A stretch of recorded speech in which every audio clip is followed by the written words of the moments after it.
What is happening, everybody? I am Aunt Pruitt. This is Everyday People doing everyday shit. Hanging out here on this fine-ish Wednesday. I'm going to say ish because it's been a whole lot of shit happening today.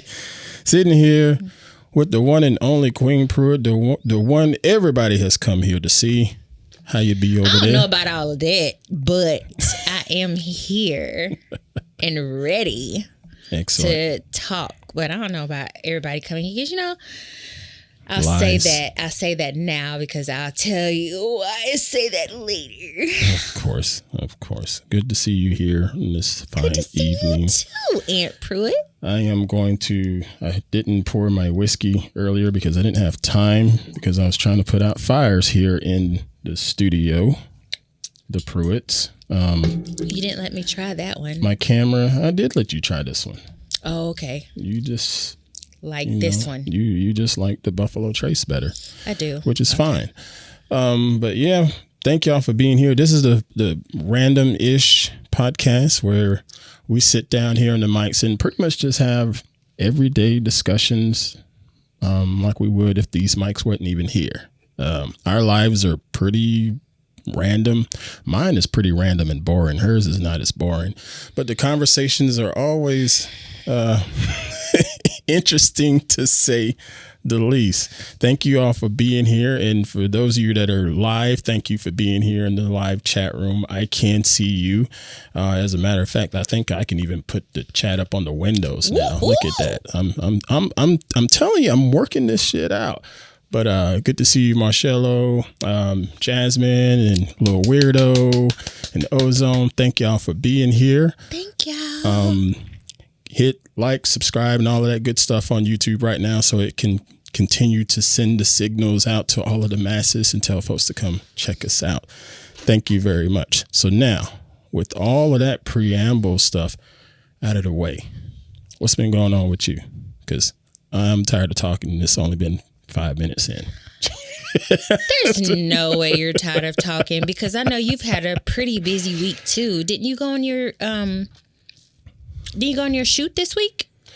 No, that was I went on an interview to be a camera operator for a movie that's going to be filming here. And that's pretty cool. It was at the city, and it's an indie film. That's the one thing about it. Indie films, they can be sort of middle of the road or they can be really big hits. You know what I mean? Mm-hmm. A lot of the stuff that we love now were indie films that made it over to the Cannes Film Festival. One person bet on them, and then they end up in the Cannes Film Festival, and one more person bet on them, and next thing you know, they're all over the big screen. That's how a lot of these things start nowadays. It's a horror, right? But this one is it's a horror flick, and they just need a camera operator. They'll be using Blackmagic cameras, which is what I got over there. And I was like, yeah, I can give it a try. Mm-hmm. And the thing is, they'll film it just north of us. So a lot of movies.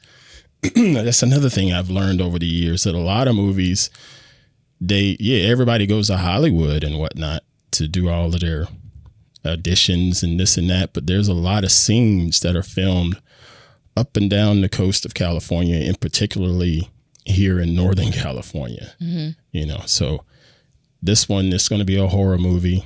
I'm not going to say the name of it, whether I get it or not. But they're going to film it, I think, in Mendocino. I think that's what they were saying. So looking forward to that if I get it. And if I don't get it. If you want it, you got it. If you want it, it's yours. But you have to want it enough for it to be yours. And if it's for you, it's for you. Either way, I feel good about the interview. If they want to pick up somebody else, I still feel good about it because I left an impression and they'll probably call me for something else. For sure. You know what I mean? So you leave impressions when you go places. You damn right I do. That's oh yeah. I was reminded of an impression that you left on someone today. Oh really? What are you talking about? What's this? Is this a good thing? Yeah, of course it's a good thing. I think so. So I'm at work. Yeah. And my boss had told me that I was going to have someone come in for marketing, and I was going to be doing their nails, or no, someone would be doing their nails for this marketing photography, that they're going to have someone come in and take pictures of the people so we can put the spot on the map for the casino or whatever. Yeah. So she told me about that some weeks back, and she told me they were going to be coming in. She didn't know if they were going to get some full set, like fake nails, if we're going to get gel polish, get regular polish. Yeah. So I knew it was coming up, but that's pretty much it. Yeah. So today, I'm talking to my coworker, and it popped in my mind. I was like, we got to get a nice setup, because I know that the photographers are going to come in, the marketing people are going to come in for this thing that our boss has told us about, and she didn't know a lot about it. I was like, we need a nice space to make it look really presentable when they're coming in taking photos. Right. I said, so we need to get that together. And she was willing to work with me on it. The day goes on. My last appointment, the receptionist brings me my little intake form, and she says, yeah, this is the marketing crew. They're here to do the service. Yeah. What? Oh, really? It's today? Wait a minute. It's today? Like, okay. There was a memo? Yeah, I didn't know. So I go back to my coworker, because she's been there longer than me, and quite frankly, I feel like that's who they want to see anyway. But anyway, I said, you remember I was just talking to you about what our boss talked to us about, and we're having marketing people come in and take photographs. She's like, yeah. I said, they're here now. She's like, oh. I said, I didn't know. I had my table set up and everything. And I saw the guy setting up his camera equipment and everything. I walk over to the young lady. I said, so you're getting your nails done today? She's like, yeah. She works in marketing. And I wanted to see what... I said, do you have gel on your nails? She's like, no, it's just regular polish and everything. He's setting up his equipment. And I was like, so you're going to be filming our tables and everything? She's like, yeah. I'm stressed out because I'm such a perfectionist. Yeah, you want all of your stuff lined up a certain way. Yes. And it's like, this is my workstation. It better look good on this camera, that kind of thing. Especially, I mean, I make it look nice on a regular anyway, but this was next level, like, because we've had some people come in and do some photography for us, and it just looked whack in the background, because you got this sitting out, and it's like, that's not supposed to be there. So, of course, knowing, I have a man, my man in my life, he tells me about all the photography and all the back end and the textures and everything that you're going to take photos of. Yeah. So I run over to the table, and I'm like, okay, this needs to be right here. This needs to be right here. And then we go change this towel out, because you're going to be able to see this stain. And we go get this and put this over here, put these nuts right here, and then put this chocolate here. I mean, I made it sit. You staged it. I staged it because I feel like that's what it needed to be. Yeah. Into your mic. Yes. Thank you. During this time that I'm working on, and it's a lady that also works there. Yeah. She works in marketing, but she was there with the photographer. Next to me is my coworker with my other coworker, who's my supervisor at the time. And we realized, okay, we want to have some people that work here while we have this person here, because everybody doesn't want to be on film. Right. There's always that. You should always get that cleared first and foremost, because, privacy nowadays. But, we'll get in that in a minute. Yeah. So, I do the whole thing. We're talking, get through it. And I'm working. I look up. Oh, hi, Mr. Chairman. Yeah. He just walks in. Really? He ain't on the book. He ain't on nothing. So I was expecting to see him. Yeah. And I know that he sees cameras. So Oh, yeah. He's hamming it up, that dude. For sure. Yeah. So I was like, hi, the blue-eyed Native American I wasn't chairman. ready. That's who you're talking about, right? I wasn't ready for him. None of us were. We were not. Because I'm here. The marketing lady's here. Next to me is my supervisor getting a service because they wanted to make sure that we had employees around while this staging person. It. Yeah. And then my coworker. So I look up behind the lights and I see him walking in with his entourage of security. Yep. And I say, "Hi, Mr. Chairman." And he said, "Hi, Phoebe, you're back." He noticed that I was gone. But you know, the only reason that he noticed that I was gone, which is because you approached him in the casino before. And he remembers you saying something to him about me. And he brought that to my attention before I even went on like medical leave before. Yeah. He brought that to my attention. Did he tell you that he saw me? I was like, yes, he did. Yep. He told me that he saw, and so this time, of course, and you're a handsome man, and he remembers that. Yeah, of course. Yeah. So, So I see everybody and he comes over. He's like, "You're back." And he's coming in. I was like, I guess I better get my black ass up and get up and give him a hug because he's coming in. He's coming in for a hug. So I get up and he apologizes to the lady that's sitting there. He's like, "I apologize, taking up your time with nails or whatever." Yeah, I'm just barging in and swinging my executive powers and all. Yeah, I get it. I don't think he really cared, but he had to make it sound like it mattered. Yeah. So I get up and I give him a hug and he's saying stuff and he's, happy that I'm back. But I promise you, and then I feel like low key, like my coworker said, "Well, he was happy to see you."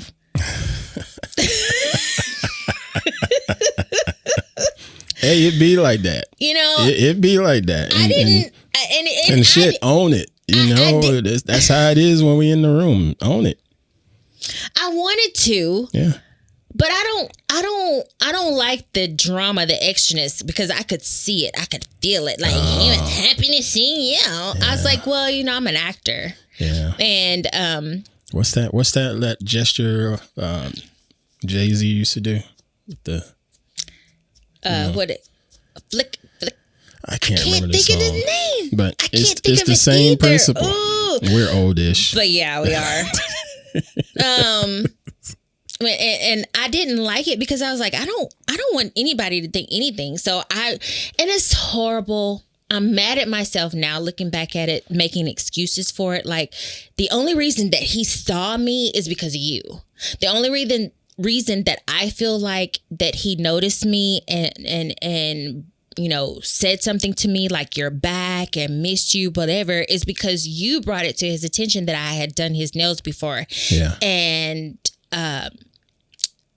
he admired you. Yeah. Because I had done his nails before several times before you said something to him. Yeah. So after this, it's like, I saw him the one time and he was like, "Did he tell you that he saw me?" Yes. And then today, and I mean, it's nice and everything. And everybody around me after the fact said, "You handled that great. You wouldn't have known." I was like, well, I don't look at people like him like they're anybody else other than another human. He's a human. He Damn shits. right. Yep. He bleeds. He's a human. He's a man. Yep. I'm not starstruck. Yep. I'm not any of that. So I'm comfortable with it. Where the lady that I was working on for marketing, she wasn't. She was like, "I don't see him that much." And she was like, yeah. And you're like, and I was like, but why? Don't do that. I don't think you should do that because I haven't done that. Yeah. With anyone that I've met in celebrity status or not celebrity status. I've only been starstruck starstruck once. With who? That I can remember. Becky Worley was the only time that I can remember being starstruck. Oh, yeah. But outside of that, no, you're right. You're 100% right. There's still people. Mm-hmm. And they bleed and shit, just like me. And shit and get dressed every day. like we do. He just might got have more money, nicer clothes, but and more money, and his own jet, his private jet, is all these things. That's the only things that's different. Yeah. I'm not surprised I made an impression because, again, I know I am a good looking man, and he does too. And dudes don't shy away, apparently. Not Jasmine in the chat reminded us that it's dirt off your shoulder. That's it. She's trying to tell us old folks in here, it's dirt off your shoulder. That's why you here. I'm so happy that you're here. We got to play that song. Oh man, no, we can't do that. No, we can't. But I'm just saying that's what it is. But he did. You made an impression on him that left me today with the. Well, I mean, I'm just me. I was literally just me. I'm nobody else but me. I wasn't trying to be anybody else but me. Yeah, and that's how you should be. But I shouldn't have gone in there and tried to express. Oh, the only reason that it was like that for me was because of you. Not because of me, because of you. I shouldn't have done that. I should have been like, yeah. Mm-hmm. I should have owned it. Owned it. You know what I thought you was going to say, though? Is, but before we do that, I got to give a shout out. Joe Esposito with the super chat pops up in here. He says, "Happy Wednesday, Pruitts. Hope you're having a great week." Joe, the week was fine. Wednesday just started going pretty shit-tastic here in the last 2 hours, but thank you, Joe. Wait a minute. When are you saying that the week started, though? You said the week was fine. Monday. Okay, good. Yeah, Monday. Excuse me. Question for Queen Pruitt. Who are some of your favorite actors, and what are some movies you watch and just appreciate the talent on screen? That's Viola Davis is my first. Viola Davis, Angela Bassett, Taraji P. Henson, and I can go into the lighter complexion people. Go ahead. I'm a Jennifer Aniston fan because I loved Friends. Molly Ringwald was my first actress love because of 16 Candles. It was the first movie that I fell in love with, that I felt connected to, because she's a white woman, but she was redhead, so she was not a part of the other crew with the blonde hair. Yeah. So I really loved the favorite crew of Hollywood, basically. Yeah, that's how they separated them. The Woman King really set a place in my heart and my soul for goals. It was really strong, and I still watch it to this day, and it gives, even talking about it just does something to that movie and what Miss Viola Davis did in that movie, that role. Joe Esposito, have you seen The Woman King? But that movie, just forget anything Viola Davis said in that from the script. Just forget anything she said, but just watch her stature, her posture, her gait, how she walks through each and every scene. I mean, talk about somebody owning that shit. You could just see it. You could literally watch that movie on silent and just watch her and still feel it. And it was, and I still feel it to this day. You got to bow down to that. And I really respect Viola Davis, and I love Angela Bassett too, because she was another pioneer. Yeah.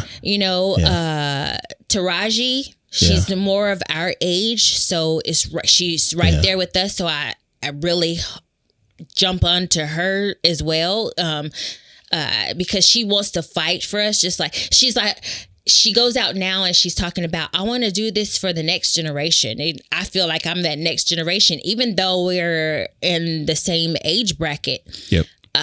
She's been through a lot as a Black woman in show business, and the same thing with Viola Davis, and just about everyone, all the Black women that have, all the pioneer Black women that are actors in the industry. I take off my hat to all of them, and I can't wait to join them, and I can't wait to work with them because I know it will happen.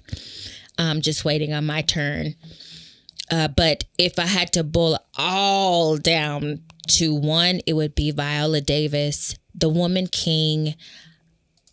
And I would absolutely love to work with her. I can't wait to the day that I work with her, whether it's a show that she produces, directs, writes, acts, whatever. I just want to work with her. I want to work with her. I want to work with Taraji. I want to work with Oprah. I want to work with so many people, Daniel. All of the people, everybody. Don't even get me started. But yeah, I hope I answered your question, Joe. Did I answer your question, I think Joe? you did. And he responds, yes, he has seen Woman King, and he puts in all caps, excellent film. Yes. And anytime he think of the Storm character from X-Men, Angela Bassett is who he pictures, which I think she would have been much better than Halle Berry in that role. Because Halle Berry has the look. She didn't have that much power when it came to that role. If I'm remembering that X-Men, you're right. And I love X-Men. Yeah. That was my favorite superhero. Yeah, whatever. X2 was great, and X3, the third one with Phoenix going crazy. That one was good too. I loved all of them. I'm an X-Men person. I'm not. I know my son would not like to hear that, but you all are Star Wars. I like X-Men too. No, he likes Marvel. He didn't. He's not an X-Men person. He likes Marvel, so they'll at least get a pass. You didn't say something, on the DC side of things. Oh, okay. But Angela Bassett, Regina King, that's another one. Yes. Liana in the chat. Thank you, Liana. Regina King. Regina King. It's the only thing I can think of that I've watched Regina King in, because a lot of her things are serious. I feel like a lot of the shows that she watches, a lot of the shows that she's in are pretty serious. I don't know that they're comedies. Mm-hmm. And the Black Western, what was the name of that? Oh man, The Harder They Fall. The Harder They Fall was awesome. Man, I love that. She was the bomb. And again, it was another aspect of just her posture and how she carried herself through that film. Boss. I a boss. I loved it. I love seeing her in that.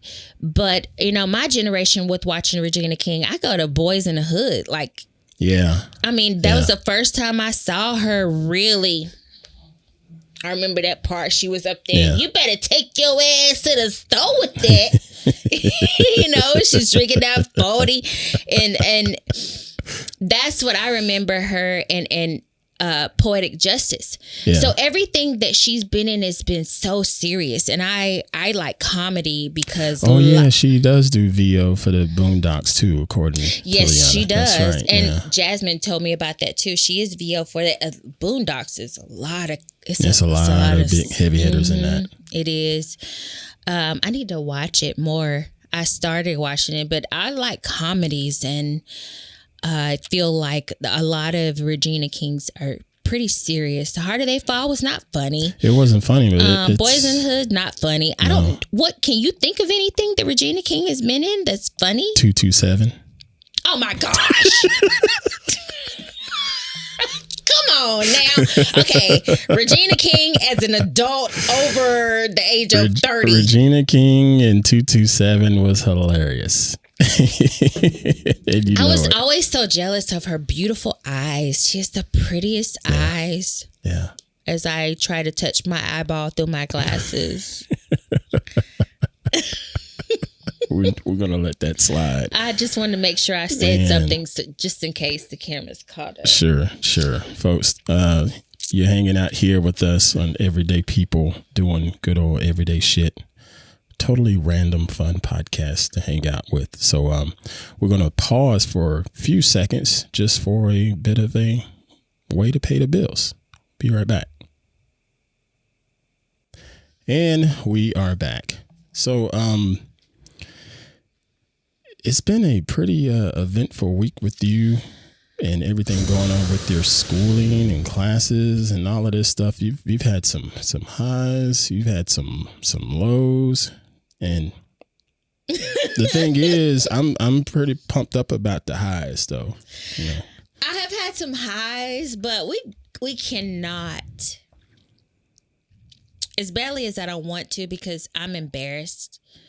I'm absolutely 110% embarrassed about a week ago Friday night, when we went to see Joe Coy at the Grayton Resort Casino. Oh yeah, that was a pretty fun event, fun ticket. I am grateful that you, again, people, they like me. You, so you got the hookup for some tickets to go see Joe Coy and his two feature comedians here at the local casino. And I'd never seen Joe Coy. I like Joe Coy. I can't say that this was his best effort. It was he did a lot of crowd work. Thank you. I'm so glad it wasn't just me. I left. I don't remember everything that happened after that, but I just didn't think I liked his openers. The features were great. It was King Batch of Vine fame and Joe Dilla. They were hilarious. They were awesome. But Joe came out and he just did seems like he did mostly crowd work, and I just didn't. I feel like he talked about the blackout. Yeah, and he talked about the blackout because the power kept going out here. So what would you have done if the power didn't go out? What would you have talked about? Yeah, I wonder. Again, it was crowd work. He kept picking on people in the crowd. Yeah, I was not impressed. Yeah. So, but anyway, with that continue. being said, everybody, You good. Go ahead. I have never in my life experienced anything like I experienced this past Friday night. No, I take that back.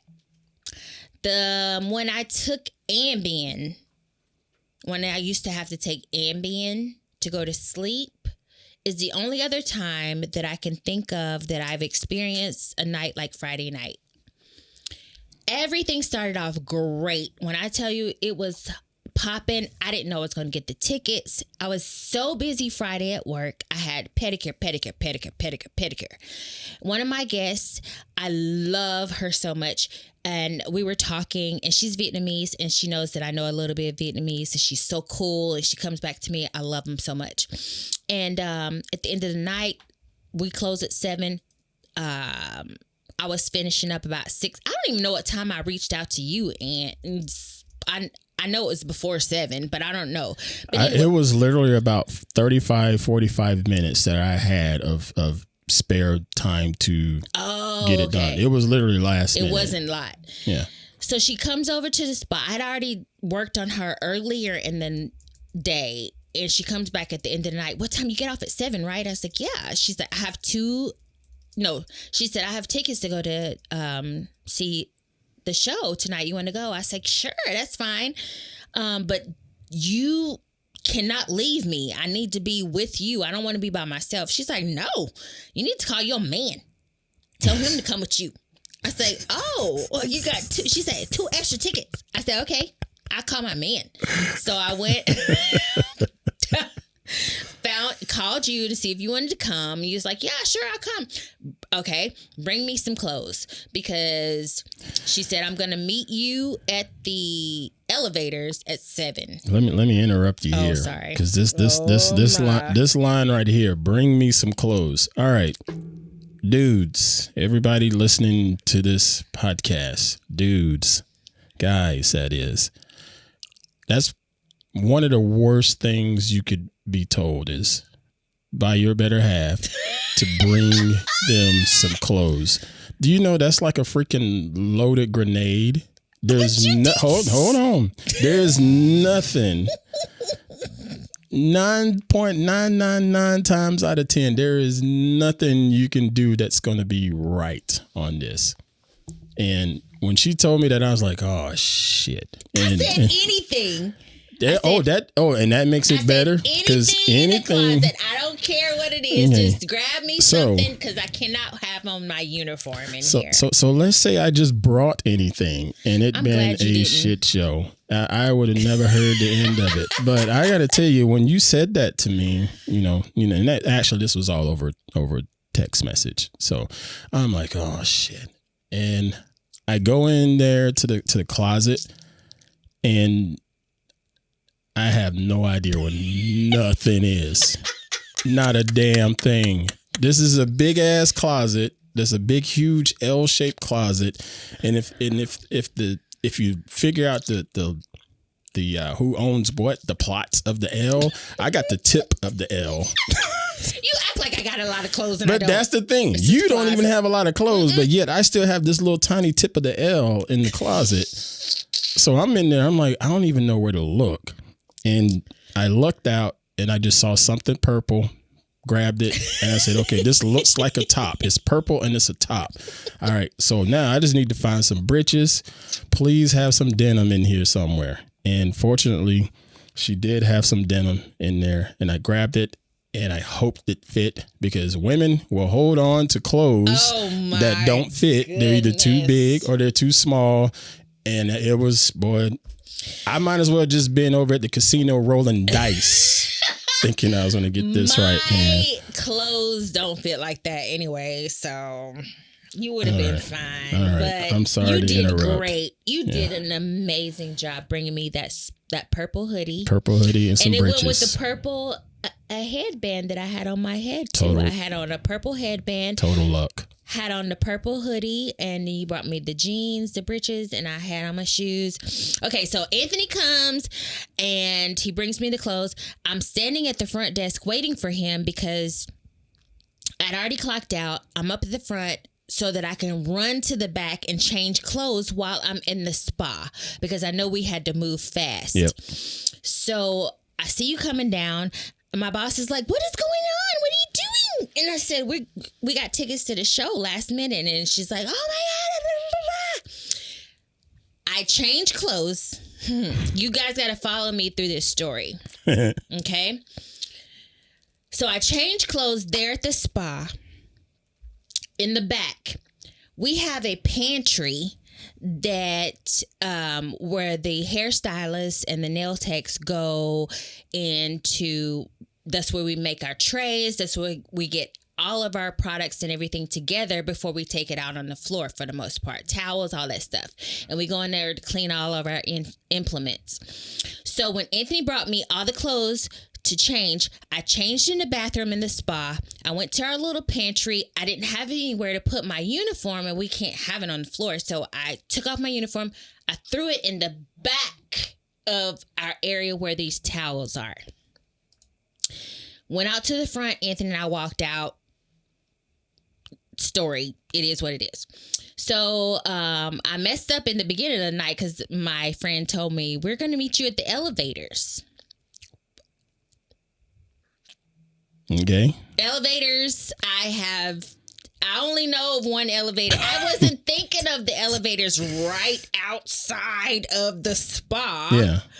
We hot-tail it all the way over to the other end of the casino where the other elevators are from the parking garage. But let us not forget that, when this was said that they would meet us at the elevators, you asked me, you told me about it, and I said, well, yeah. Which elevators? I said, which elevators? There's only two that I know of. There's one at the parking garage, and there's one right there. Just I don't like get off that much, okay? Not into the casino. Hold on. Shout out again to Mr. Ozone Nightmare. Says got to take off for the night, but I'll hear the rest of the show on the weekend. Yeah, yes, you will, because he listens to our show while he's doing his illustrations, and he gave us another $10 super chat. So thank you so much, my man. To hear the rest of this. Yes, you will. All right, please continue. We figured out that there's two elevators. Yes. So Anthony and I are over at the elevators at the parking garage.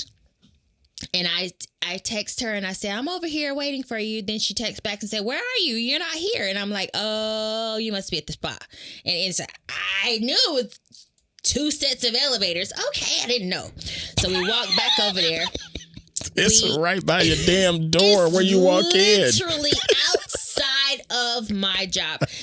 Literally, because it's the hotel. You go up the elevators to the rooms, and then you come down, and it's a spa. For whatever reason, it's less than 20 feet to the left. I don't know why I was thinking she was talking about the elevators all the way at the other end of the casino. Whatever. So, we ended up coming back to the other side of the casino. We met at the lobby bar and got the tickets and had a couple laughs. We got a drink. Yep. You got a drink. I got a drink. They stayed down there for a little bit, didn't they? Or did they come back? They bailed. They bailed. Went to their room to power up one more time. Yeah, because they already know. They're like, we're not paying for these drinks around here. We spend $2 million in here a year at least, so we're not getting ready to buy these drinks. They went and powered up in their room. Yeah, they were like, we have vodka. I was like, I can't have vodka. So I already had brown. Yeah. So I can't have vodka. Right. So we sat down there for a little bit, just me and you. Yeah, just for a few minutes. And then they came back down. It wasn't that far. I didn't feel like it was that long. No.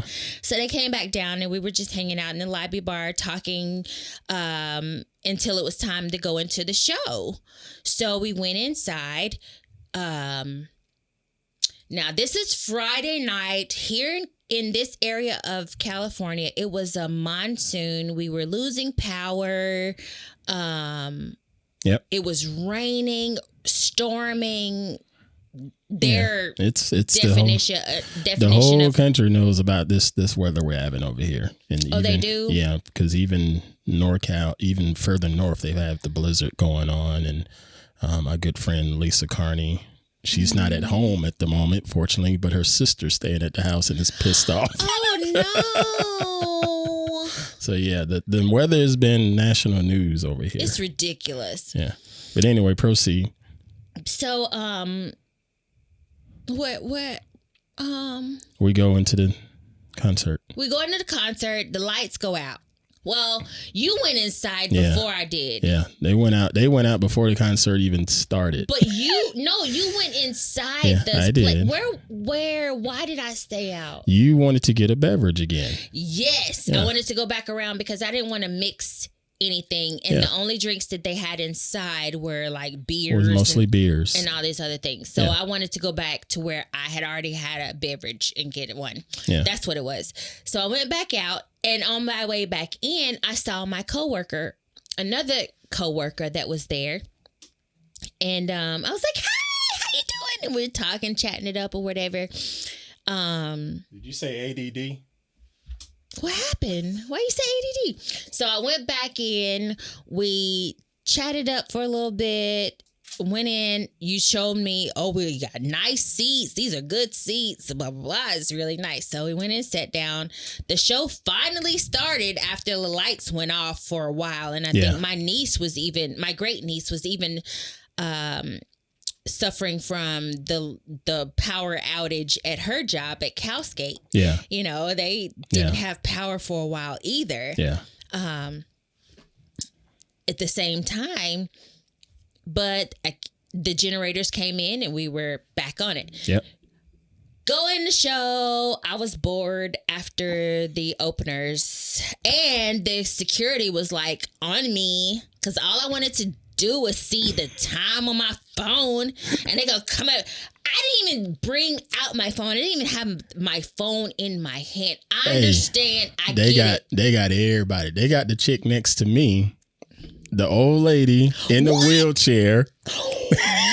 They got her like 4 times, and they stopped and gave her a stern talking to. Oh, they were getting everybody. They wasn't just getting you. They getting everybody. Not just me, but my phone was in my purse. They didn't want to see that. It's dark in there. If they see the light, and all they had to do was see the light. That's what I said. Yeah. I tapped my phone like this to see the lights because I wanted to see what was on my phone. Security, Yeah. You have your phone. You have your phone. I was like, I don't have it out. You have your phone. You have it. Okay. They don't want no part of it. They don't want no part of it. I didn't have it. Even though it was whack, I would not even want to try to sell any of that footage because it was boring to me. I didn't think it was funny. Well, hold on. You could very easily have recorded that and been like, look how bad this set is from the comedian. You could have done that. Could you not? Come see, come see. And think about that part. All I knew is that I was just trying to take time. Yeah. So when they came over to me, they swarmed to me like I had a grenade. Yeah. So I just ended up talking to one of my really good friends on my phone. I'm like, the worst. Not my phone, my watch. Your watch. So that's what I was doing in there. The openers came, they left. Koi came on. I was bored. I got up. Now, from this point, what do you remember from me leaving? Because I didn't stay in there with you until it was over. Yeah, you came back right before it was the end. I came back? Yeah, you did. See, this is... Okay, so you left because you were bored of what was going on with Joe Coy's lack of a set. Okay. So you walked out. Now. And hold on. You walked out doing whatever you were doing. I sat there and I happened to look down and noticed your jacket because it was raining. You left your rain jacket next to me on the floor.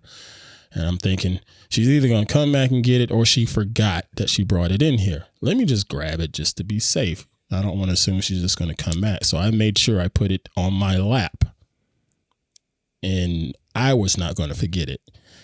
And towards the end of the show, literally within the last 10 minutes, it may not even been that long, you did come back inside and finished out the show. And you sat down and I gave you your jacket right when you sat down. Okay. All right. That's news. All right. You got to move this along. Okay. So I went ahead and got left. From him giving me that jacket until it's time for us to go home for the night, blackout. I don't remember anything that happened. Like, I don't remember anything. I don't remember anything. I'm so angry that I don't remember anything, but I don't remember anything. And I went on about the night like I was nothing. Nothing was wrong. Mm-hmm. I remember having not until the next day, but I do remember going to Boathouse and eating with my friends. Yeah. I remember you saying, I'll meet you over there. That's pretty much all I remember until it was time to go home. And I was like, dude, where's my car? Literally, dude, where's my car? Yeah, so we go that old chestnut. Yeah, Anthony was so pissed off at me. I frustrated. I can't say pissed off, but I know he was frustrated at the end of the day. But we went out to the parking lot where I left my car because, mind you, I never left work. I was at work. I clocked out at work. Mm-hmm. I never moved my car, never did anything with my car. So when it was time for us to leave after the show, after dinner, I didn't even remember that we had dinner until the next day. After all of that, I was like, okay, where's my car? We go out to the parking lot. My car's not there. I'm pushing a button. Where's my car? Where's my car? Where's my car? Where's my car? Yep. Security comes. And I'm a black woman, so anytime anybody tries to come for me, I'm on defense. Especially when, ma'am, how many drinks have you had? Well, what does that have to do with anything? Why are you questioning me about my drinks? My car is not here. Where's my car? Can you look on the monitor at the monitors? Can you look on the cameras and see what happened to my car? Somebody has taken my car. It was not there. It was awful. It was the worst night in the history of my life.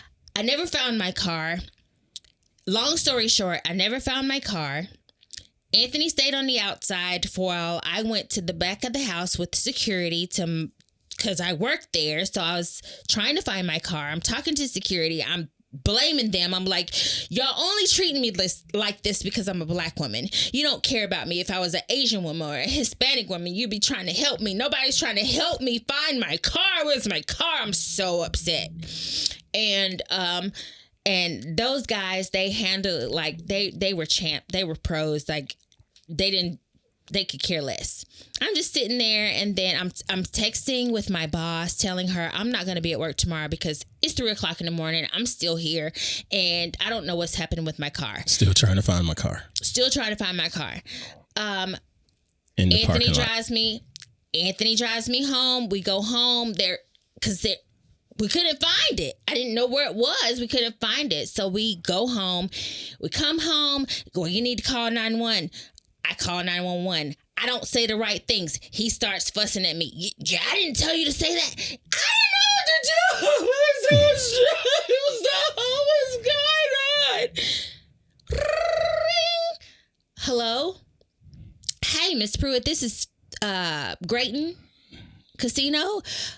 You moved your car to the front of the casino and parked it in front of the casino.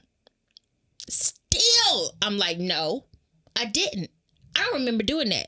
I need to see footage. Can you show me some footage of this? Because I don't remember doing any of this. Well, no, we can't do that, but you did move your car. Okay, so Anthony drives me back up there, get the car, come back home, and I'm still not convinced. I get in my car. Guess what was in my car? The raincoat that Anthony gave me inside the casino and the uniform that I had stashed. Only me. I'm the only one who knew that I had stashed my uniform in the back of our little pantry area. Still not convinced because I missed an entire chunk of the night. I get in the car, I'm like, how in the world is my uniform in here and my raincoat? How did it get here? Y'all are setting me up. Y'all trying to mess me up. I was so upset. And I was convinced that everybody was coming for me. Got home, went to bed, woke up the next morning. I told my boss that I was not coming to work. She was cool with it. I called out of work, talked to the MOD, everything. Went to bed, woke up the next morning, my skin was on fire. That's what woke me up. My skin was on fire. The sun was out and it was shining on me. So I woke up. Nobody was in the house. Nobody was here. You weren't here. Nope. Jacob wasn't here. Nobody was here. Nope. You must have saw the 10 minutes of sunshine that happened on Saturday, because Jacob and I, we were at the track meet, the first track meet that it rains every year. For the very first track meet. Jasmine in the chat, she knows all about that track meet. That she was baptized in that one last year for her very first one. But yeah, you must have saw the only 10 minutes of sun that day. I woke up that day, my skin was on fire. I got up, I went in the bathroom. I wasn't sick or anything. I came back to bed, got my phone, and started reading everything that was in there. I had messages. Yeah. There were messages in my phone too that the lady that invited us out in the first place, and this is the only reason why I knew something had happened. First, I saw the messages with my supervisor, talking to her, and then I saw the messages with my friend saying, she said, come and have... Where is it, my? She's any day now. She said, come and have... there it is. She says, where are you? Come join us for a late dinner at Boathouse. Yep. I said, you are the best. I'm on my way. She said, I'll meet you there. I said, okay, I'm moving my car.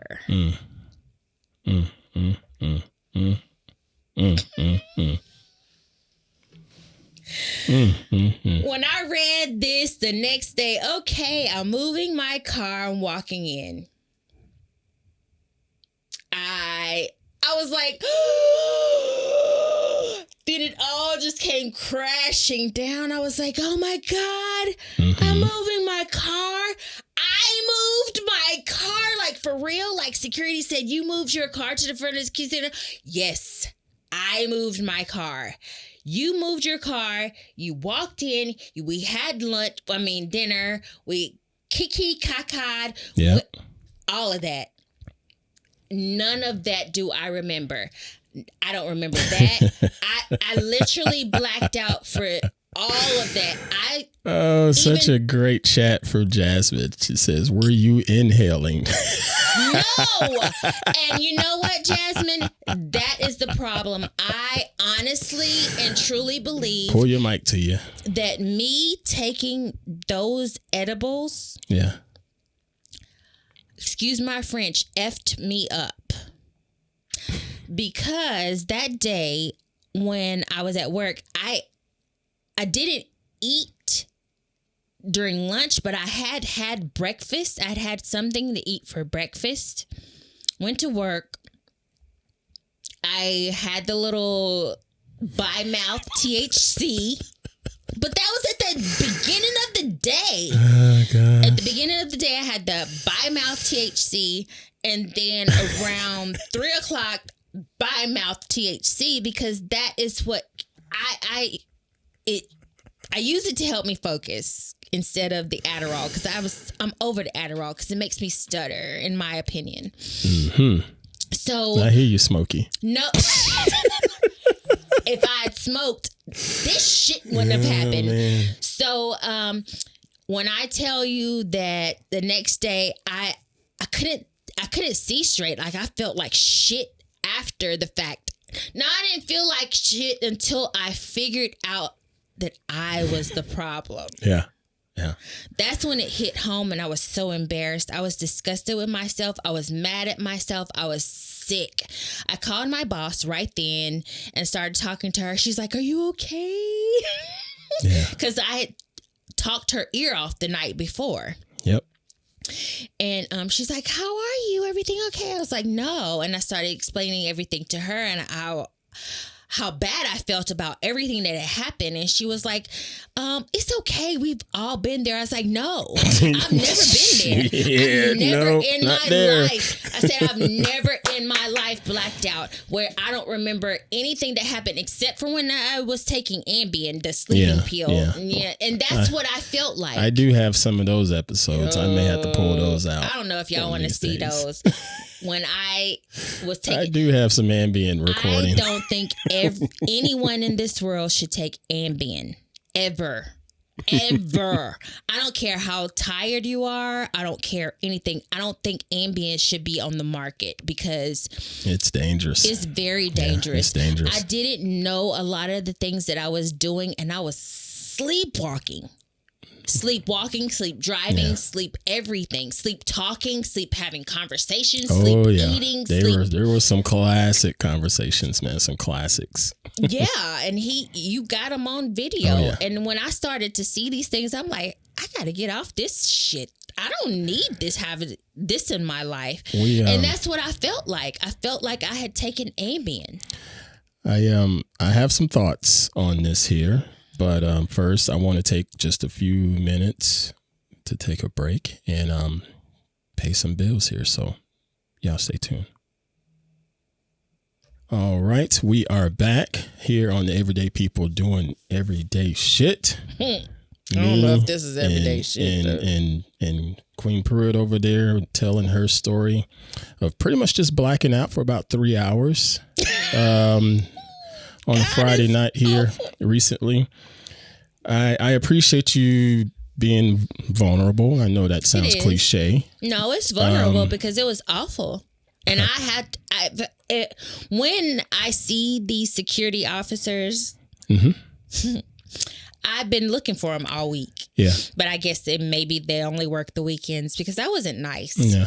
Yeah. And but yeah, let's talk. I'm going to share my thoughts on that. Again, I appreciate you being vulnerable about it and just letting everybody know the real shit, because that was clearly some type of chemical imbalance that screwed your evening up for those couple of hours. And it wasn't anything you can do. But let me give you my perspective of it. And you mentioned that I was frustrated or upset with you. No, you said frustrated. And you're right. I was frustrated at times. And it took me a minute. It took me a minute to see what was going down. Okay. But I still have a very important role in this, where I have to try to pull you back in. Mm-hmm. You know, at least that's what I feel. I'm not a psychologist or a psychiatrist, but when stuff like that happens, I always feel like there needs to be a trusted source around to help bring the person back, if you will. And that's all that I saw after about an hour, because I knew something wasn't quite right. I'm very freaking pragmatic and very, very boring and binary. Yeah. You know, my day to day, it's a lot of black and white, period. And when you were talking about what you were doing or experiencing in your first text to me about security's tripping, won't let me get my car, I had a red flag in my head as she looks at her phone like, did I say that? I sent you a text message? Oh, yeah. There's a long thread of text messages. Because in the text messages, I figured out, okay, this is an episode of some sort going on, because I asked you simple yes, no questions and you wouldn't answer the yes or no. So I knew, all right, something's going on. I got to try to fix this the way that I know how and just get her back to the house. You were quite belligerent in person. Now that's when I got pissed off, because I love you, but you still ain't gonna talk to me any old kind of way. I talked to you some kind of way? You know. I don't even remember this. And so I had to check you on that. And that's when the tears came out. Because, again, I love you, but you ain't gonna talk to me any old kind of way. Don't give a shit. None of this. And that's when the tears came out. And I'm speaking with security there.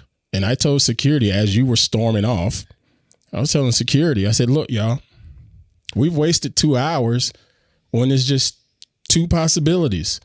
She had an idiot moment and can't remember where her freaking car is, or somebody stole it. All you got to do is check your timestamps of when she clocked in, because I know you see when badges are scanned on the doors. It's Big Brother always. Oh, I'm telling them all of this shit. You know, and he said, okay, I get that. Thank you, Mr. Pruitt, but we got this procedure, and they just had to finish step 2 of the procedure, which is they ride the bikes around the parking lot. It's like 3 of them, and they check for every car. And they finally got finished with that by the time you and I went to talk to this guy. I'm not going to say his name. Got to talk to him face to face. I remember his name. Oh, I'm glad you do. I remember his name. I even still have his number. But I said, okay, cool. So that part is done. So it's only 2 other things that can happen here. Either it was stolen or she forgot where it was. Just like that. And it was neither one of those. And he says, you did forget where it was. You forgot that you moved the car. So he said, all right, so next thing is y'all need to go ahead and just file a police report, which an hour ago, I had already told you, if you don't see your car, you need to call the police and call the insurance people. You need to get the ball rolling. Just. And again, it just took a second for me to be like, well, dang, why is she wigging out over this? It's just logical.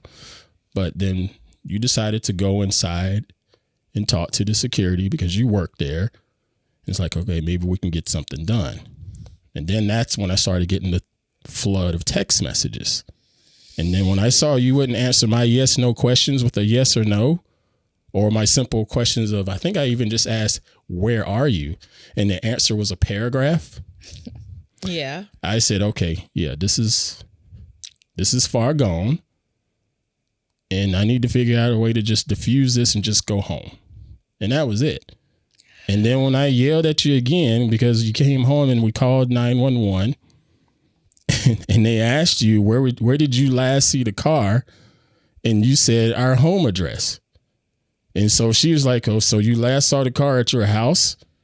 And you went off on her. And I'm like, wait a minute, why are you going off on her? You didn't even answer her question. I went off on her. Oh, you did. You did. And I cut you off. Because all I remember her saying was, no, I don't remember that. Because you were like, that's not what she asked you. Right. Because then that's when I yelled, because she asked you, where did you last see the car?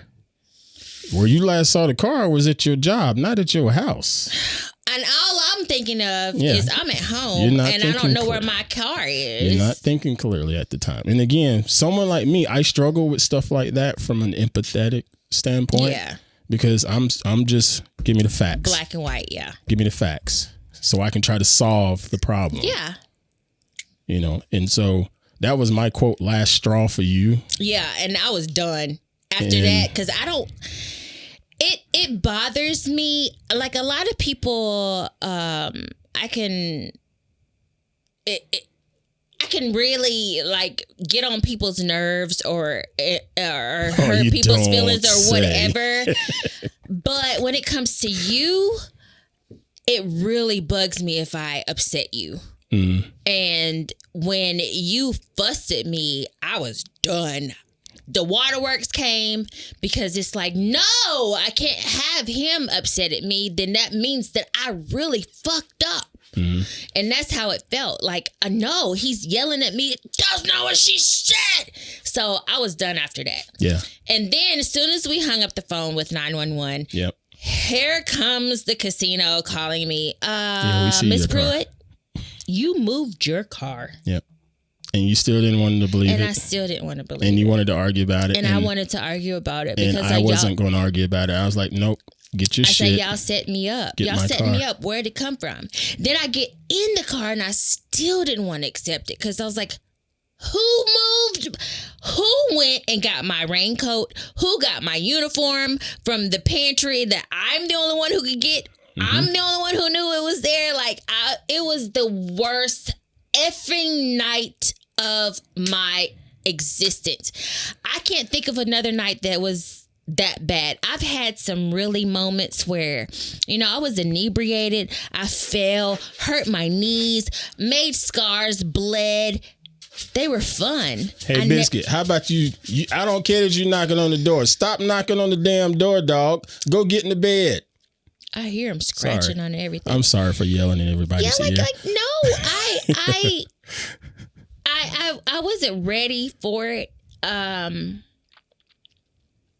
It was a horrible moment. I was humbled the next morning when I started to read through and I saw videos of us eating dinner with my friend, with my guests at the boathouse, and we're laughing and talking and eating and just having a good old time. And then I read the text where I'm moving my car. I'm walking in now, and it's like, oh God, it's like somebody just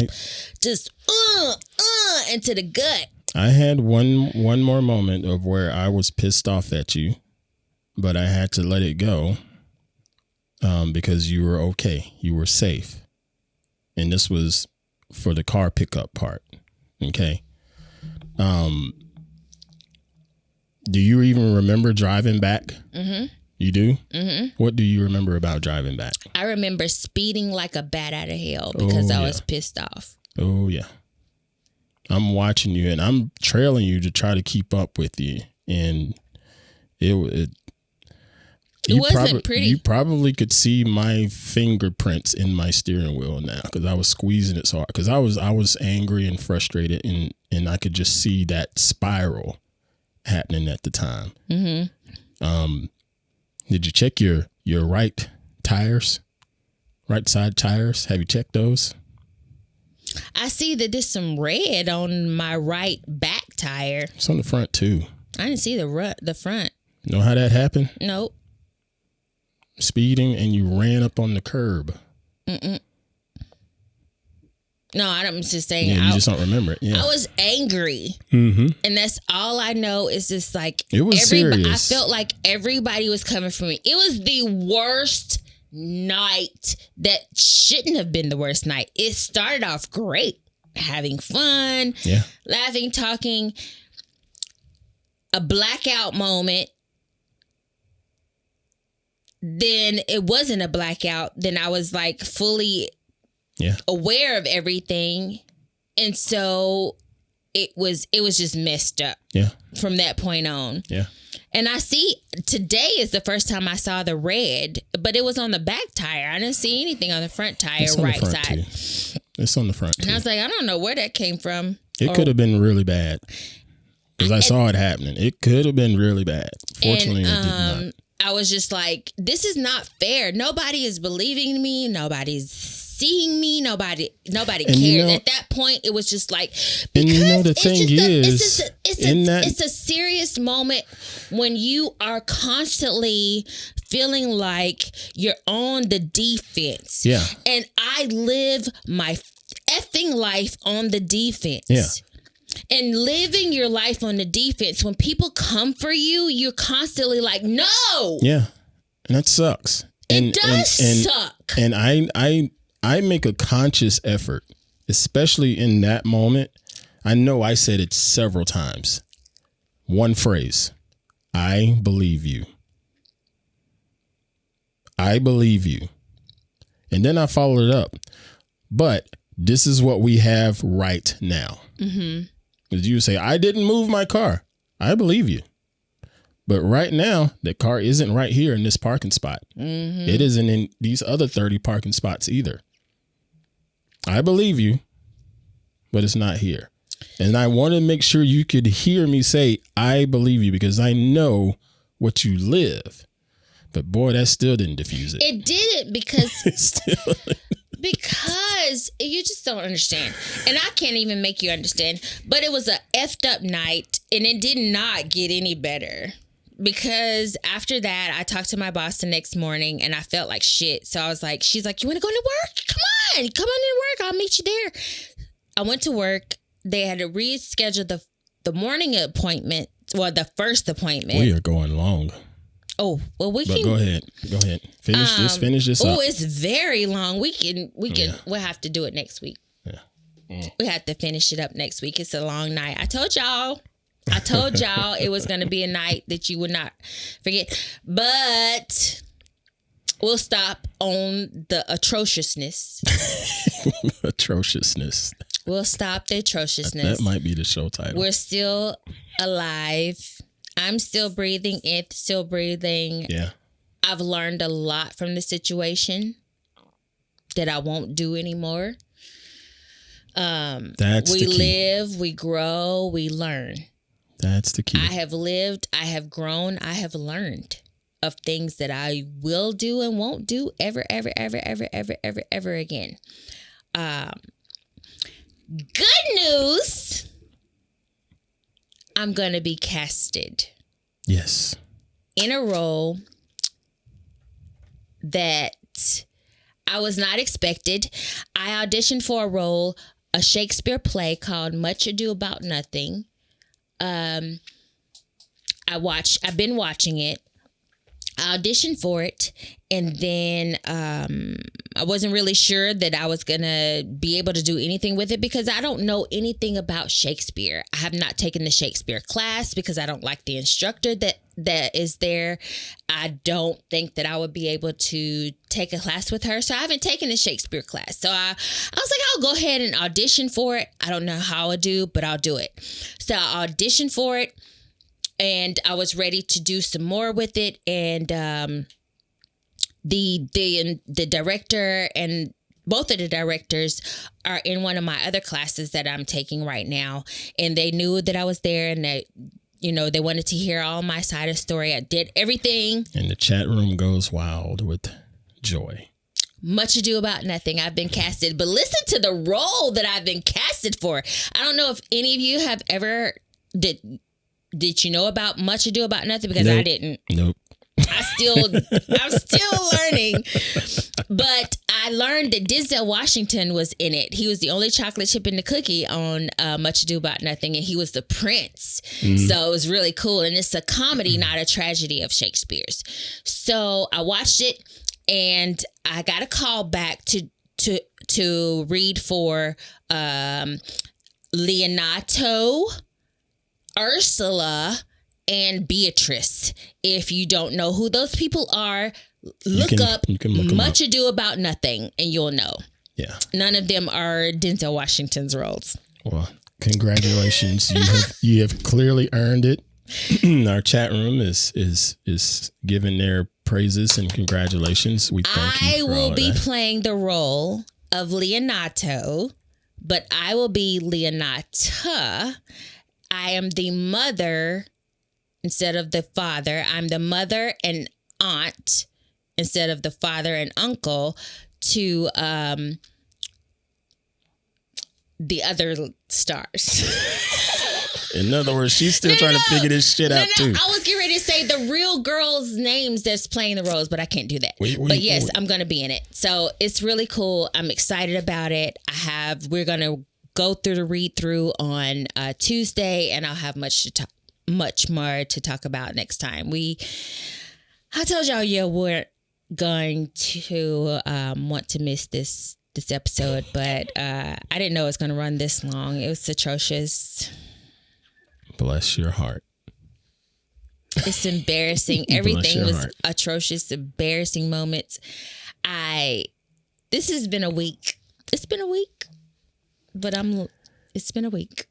I'm going to give a shout out to everybody here in our chat room that's been hanging out watching live on YouTube. Thank y'all so much for being here. Thank y'all so much. Doing the notifications, giving us an audience here live while we record the show. Really does mean a lot. I want to give a shout out to everybody that's been sharing the show.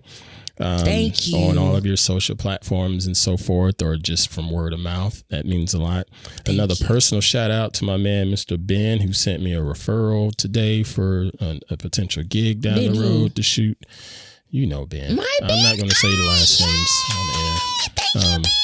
But thank you, Ben. That was a funny text message. That's all I'll say. Thanks, Ben. Thanks.